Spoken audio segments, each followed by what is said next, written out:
These bridges are. Let's do this audio before I say anything. So, straight off, I like this because it's my exit and my exit criteria right away, which is good.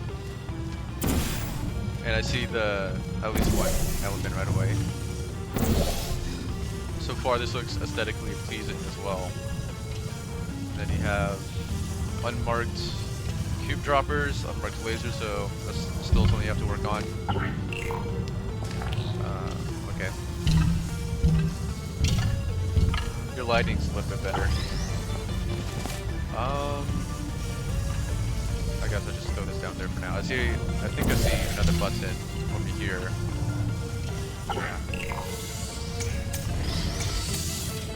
Right, and then that's just on my laser. Is there anything over here? I don't think so. Okay. And we're back over here, and I think it's as easy as something like this.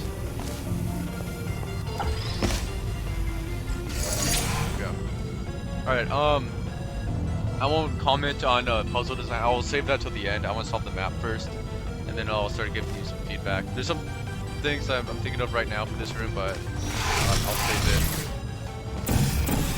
Okay. Wow, antline hell.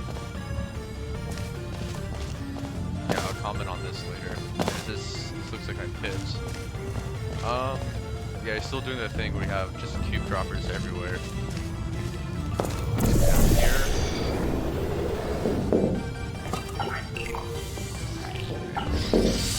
So this one has an antline.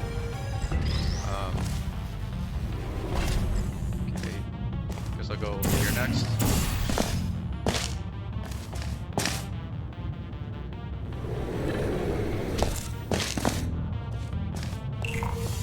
Okay, cool.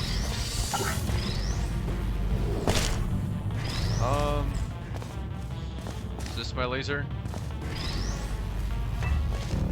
Oops. There we are. Thank you for the sign. It's a little bit redundant. Alright, so I can do that. And that looks like the only thing I can't do. And what are these analytes? What do these connect to? Exactly.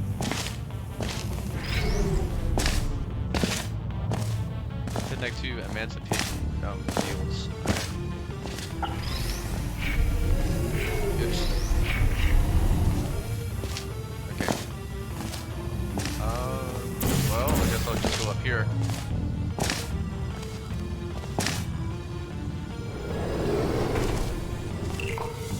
And this one doesn't have an antline.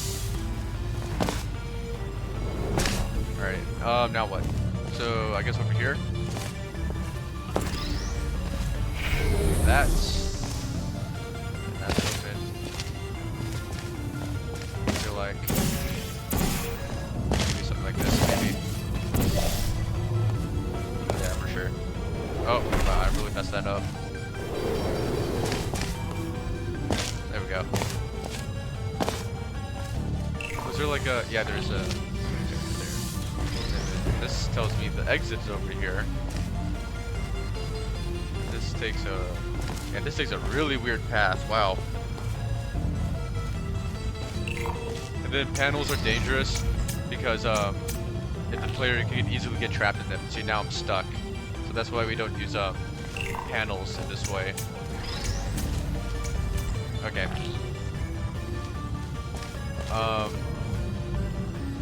Is this my exit then? Okay. So what do I need? I need this to be activated. Then what turns off the laser field? I don't think there's a connection for that.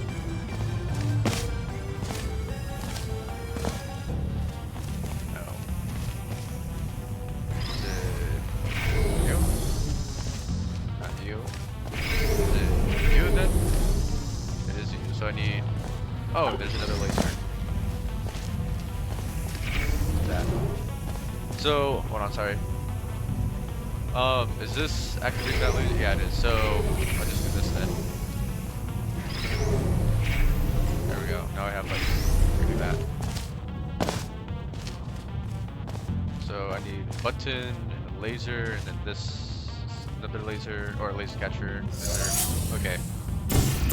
So I can just keep a portal in here.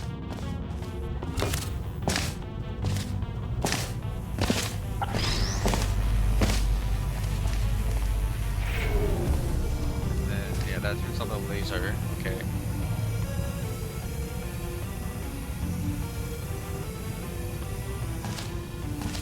Is there like angled laser shenanigans in this? Sorry, I can stand on this button.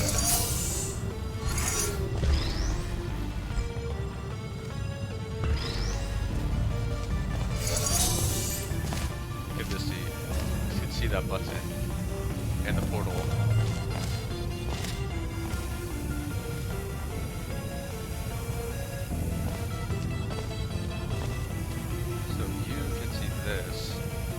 So this one to be set up needs at least 3 cubes, like 1, 2, and 3. I'm thinking there's an angled laser shenanigans in this. I don't know, maybe there's not. Maybe it's here. You can see the cube. Or rather. So what is your... Try... Oops. Try moving the cube in here. Lining that up. Okay.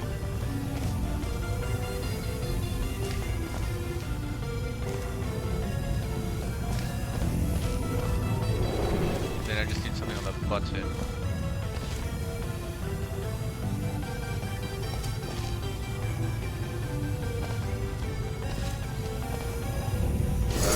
You activate yourself for now. I'll take this cube and I'll move in. Where is it? Right here? I don't think this will help me though.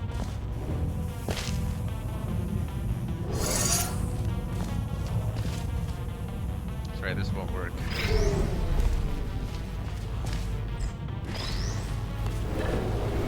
Okay, let's set this up again. So, right, this takes at least 3 cubes. This takes at least 2 cubes to set up, but then you're going to need a 3rd cube, so both things need 3rd cubes. So I'm thinking it's an angled laser stuff, which I'm not really thrilled about. But I think I can just do this. An angled laser on top of that button.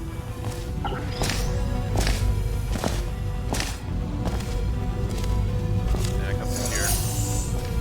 Do that. I have a feeling that's not intended because I don't need this laser then. I'm not quite sure what the intended solution is, but I feel like it's an angled laser through a portal, which I'm not going to take the time to explore because that's very trial and error. Yeah, that'll do it for this. So I'm going to cut it, and I'm just going to gather my thoughts on this, and I'll give you the best feedback I can give. Alright, so I gave it some thought, and so this first room, it's not much of a puzzle. So all you do is press this button, it drops a cube, and you put the cube on the button, and then you press another button, it drops a laser cube, and just aim the laser. It's so simple that you might as well just leave the exit door open. You know, like stuff like this has been explored 1,000 times in the workshop, and it's something explored in the very first level of single player. So you know, so besides the cubes, the laser is not really used much. It's just used once, in fact, and the light bridge is used only a couple of times. And I'll give you some thoughts I have on how this could be better designed, and you don't really have to change much. So the first thing is that you have this button over here away from the cube dropper, so let's use that. So what I thought is you have this button and just move it under the cube dropper. So the first thing you do is press this button, the cube will fall landing on that button, and that button will activate the light bridge. So once that light bridge is activated, you can come across and grab this cube off the light bridge. So the light bridge will, or off the button, the light bridge will deactivate, but you know, it'll be fine because it's still going to come out here. And then this laser, instead of it being vertical, it would be horizontal, and there would be a laser catcher on the other side. And this laser catcher will connect to the second cube, the laser cube. So you take this cube and you block the laser which will deactivate that laser catcher, and then you reactivate it, which will drop the cube. And then after that, you just reset this cube, this falls, that activates the light bridge again. So now you can just walk across and grab the second cube. Yeah, let's do that. Actually, that removes that button as well. So after you've done that, you can move this back, and then you just angle this laser at another laser catcher, which will it'd be basically this one, which will activate, or which will open the door. And then with the light bridge, you can use the light bridge here. Let me turn on the sheet. Oops. Portal placements never fail. With the light bridge, you can then just walk across. There'll be like a pit here or something. You use a light bridge to go across the pit and then to the open door. And that's how you can improve the puzzle for this room. You don't really have to change that much. And some other pointers. So this button is facing the wrong way. You want your buttons facing the direction where it's connected to. So just take this button and flip it around, and then you can add like a glass panel here or something, so the player has to come around, press a button, and it'd be great if you see the cube dropper as well. And more stuff about the lighting. It's better, but it still can be better. Is what I'm trying to say. So consistency, lighting consistency is fine. Some areas are a little bit brighter than others, right? But I mean that's fine. But like I said, you want lighting to mark out the important areas of the map. So if you want like a single color, so you do have stuff like this where you have lights above the portable surfaces, right? All like that. But you want to make it more consistent. So you have like these warm and cool colors. Just use one, right? For portable surfaces. You can use the same where other ones for buttons and laser catchers and laser receivers and all that fun stuff. So just make it more consistent. And then for the second room, there's a lot more I can say about this one. So first off, so there's a lot of cubes. Actually, hold on, I spawned like a extra cubes because I was just like messing around. So you have a lot of cubes in this room, but I'll give you a pass for that because they're all used at least more than once. But actually, you know what, let me just restart this map so I can show you what I mean a little bit easier. But in the beginning of it, you have two options, which is getting the reflecting cube and getting the companion cube. I don't know These bridges are made from natural light that I pump in from the surface. Okay, let me skip this audio. So you have options, two options, right? And it'd be a little bit better if you only had one option. So the first option would be jumping and getting the cube, like this one. And you drop it, and then you use this to go on the button, and then I don't know, maybe a laser catcher or something there, which will activate this panel. So it'd be like flat, so it would be vertical. And then doing that will activate it so it's horizontal, or at an angle like that. And then doing this will allow you to get the second cube. So this entire thing is just a chain builder, right? Because after this point, you design it to become a chain builder. So just continue that with the beginning of it. Continue that, and then do this, right? It's a whole chain builder, which is good, which I like. Because it gives each cube a purpose. And then, what was it, this one? No, it was this one. And then after this, you can work on the puzzle. Alright, and then other things is I'll start with the connection clarity, not this mess, but with the button or the cubes. So this one has an outline, this one has a sign, this one has a sign, and then this one has a sign. So try to make it consistent. Honestly, you don't need the signs or the outlines, because it's it makes sense that this button would drop the cube, so you don't really need any connections here. Also, I don't know why you tucked your buttons into the corner. It's kind of weird seeing that. So just move the button, like here, for example. Just have that right next to the cube dropper. Like move that one over here. Trust me, it'll be much better. And then another thing is you have your laser emitters on the ceiling, which is good. That's something you want. but this one's on the floor. And you know, just move that to the ceiling, it'd be better. And the reason why that's a problem is because cubes can be angled like this. They're not dead like straight on. So it's always better to have these emitting from the ceiling. And then for what else is there? So besides these connection things, I'm going to do something else, or I'm going to show you something how to clear it up in a bit. But I think that's all. Oh yeah, this area. So here you can see it's 1, 2, 3 units wide, and you could easily choose or skip a small part of this just by doing this, or if I did that right, and going through here. Honestly, to fix that, you could just move this 2 units over, so it's right here, and then just move this 2 units over, so you won't have that cheesing problem. And also, I don't know why you put this glass plane here, because it's really not needed. And this whole tunnel system here is it's not good. Like nobody would do this. So I mean, I would just remove the glass plane, remove all this stuff, and just let the player easily come out.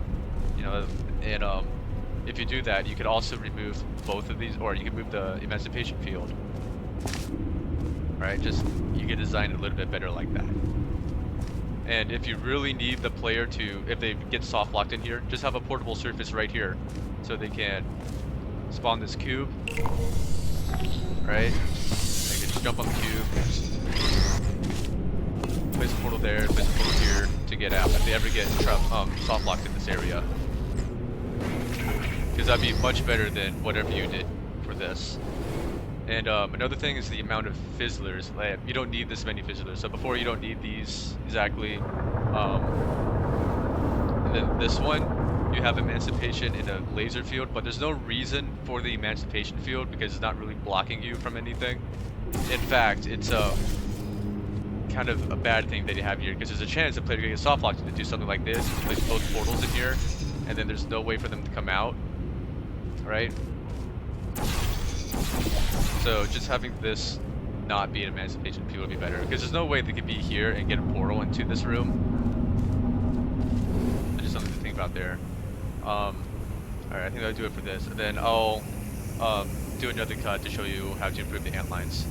Alright, and to help you with the ant line clarity, you're doing some things where you have multiple connections coming off and then going to like very similar areas like this. To fix that, you could just right click the button, right?